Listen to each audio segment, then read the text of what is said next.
વડિયા સ્વામિનારાયણ દિવ્યધામ ખાતે ગુરુ પૂર્ણિમાની ભવ્ય અને શાનદાર ઉજવણી।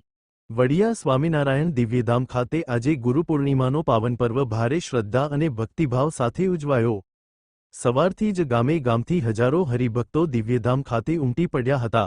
કાર્યક્રમની શરૂઆત ધ્વજારોહણ વિધિથી કરવામાં આવી હતી। ત્યારબાદ પૂજ્ય સંતોના આશીર્વચન અને આધ્યાત્મિક પ્રવચનનો લાભ હરિભક્તોએ લીધો।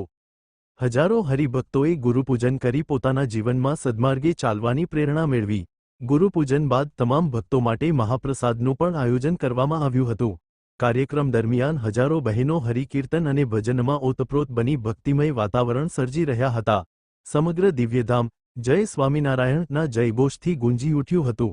ગુરુપૂર્ણિમાના આ પાવન અવસરે વડિયા સ્વામિનારાયણ દિવ્યધામ ભક્તિ, શ્રદ્ધા અને ગુરુવંદનાના રંગે રંગાઈ ગયું હતું।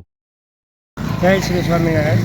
વડિયાના આંગણે આજે શ્રી સ્વામિનારાયણ દિવ્યધામમાં જે ગુરુ પૂર્ણિમા ઉજવાઈ રહી છે, ઘણા વર્ષોથી આ ગુરુનું મહાત્મય અને આપણા હિન્દુ ધર્મને પૂરેપૂરું આ ગુરુ પૂર્ણિમાનું મહત્ત્વ ગણવામાં આવે છે। કારણ કે ગુરુ એ જ આપણું જ્ઞાન અને ઉદ્દેશ આપનાર વ્યક્તિ છે। ગુરુ ન હોય તો એ નુગરા ગણાય છે। માટે ગુરુનું સ્થાન બહુ મહત્ત્વનું આપણે હિન્દુ ધર્મમાં ગણવામાં આવેલ છે। તમામ મંદિરોમાં આજે કે મોટા ગુરુઓનું આજે મહાપૂજન થાય છે, તેમજ મહાઆરતી થાય છે। ઘણા મોટા કાર્યક્રમો પણ થાય છે। અમુક જગ્યાએ સંતવાણીના મોટા પ્રોગ્રામો પણ થઈ શકે છે। ગુરુ પૂર્ણિમા એટલે મોટામાં મોટો આ તહેવાર આપણે ગુરુને ગણાય છે।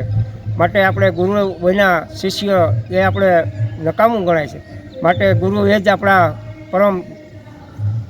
પરમ આદરણીય ગુરુ, આપણે એમને વંદનીય કરીએ, વારંવાર વંદન કરીએ, એ જ આપણો મોટો મહિમા ગણાય છે।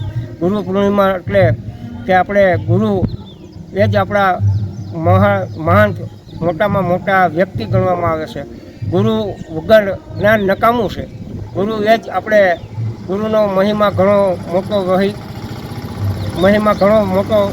ગણવામાં આવે છે। માટે ગુરુ પૂજન એટલે કે ગુરુ પૂર્ણિમા, જય સ્વામિનારાયણ।